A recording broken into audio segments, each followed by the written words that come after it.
Hi. My 100 days of survival is almost at an end, with very little left to do. Finished the last episode on dragon killing. I've looted the Ender world, enchanted the new top items, and continued to build up my village. After killing the dragon, when the entire Ender world was clean, the first thing I started to do was to build a new Enderman farm.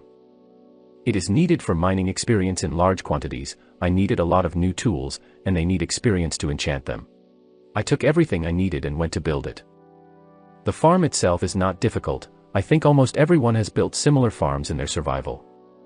A small space for killing Endermen, and above that a simple triangular platform where the Endermen spawn. It's simple, but effective. I also put an enchantment table there, lots of anvils and chests, making it a mini warehouse. I got a lot of experience and started to make top tools, namely picks and shovels, which were needed for further clearing of the territory. And after a couple of hundred dead Endermen, I got the desired enchantments on all my tools. It was time to return home. The area that I had already built was not enough. I needed to clear a new one, and it was impossible to do that without a beacon. So I immediately crafted a beacon, took a lot of iron blocks, and started clearing the area. It still took quite a long time to clear, but with the beacon it was 10 times faster, and layer by layer I was demolishing all the unnecessary blocks. My chests were filling up with lots of stone and earth at the same time. I hadn't planned to expand my village area much, but I decided to demolish the mountain to the end so it wouldn't get in the way. When everything was demolished, I replaced the stone with earth and the area was essentially finished. At the new place I started my first house building. I never had a firm idea of what each house was supposed to look like. I built everything by intuition, and I am not an architect, so in many ways it might not be as beautiful. But it looked unusual and I liked it.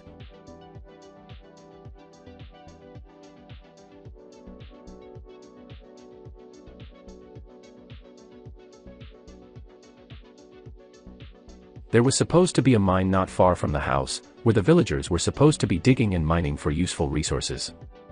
For it, I needed not only to dig the area, but also to mine many ores with a silk touch pickaxe. I enclosed the mine site with orange concrete, added ores to the mine, put torches in, and it looked pretty good.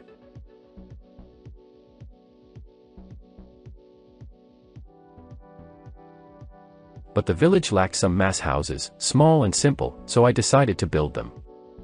And now the village had 4 new small houses for the villagers to spend their time in.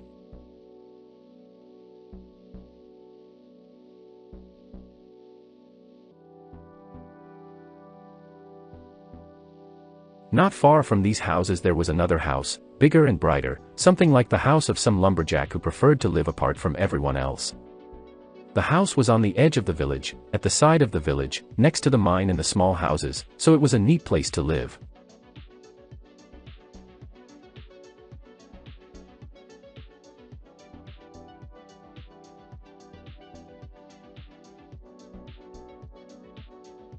A small bazaar was needed where the villagers could trade and sell items, and it was built a little behind the main houses. And space was added for the mine workers.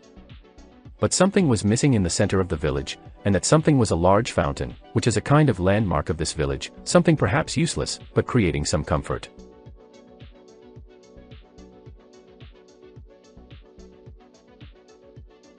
I added roads so that the villagers could move around on them, replaced the land with something more interesting and that also added to the beauty. And it was necessary to think about the safety of the village. For this it was decided to build a wall around the village, so that the mobs could not penetrate. And then the only thing left to do was to light the village inside. Basically the whole village was ready.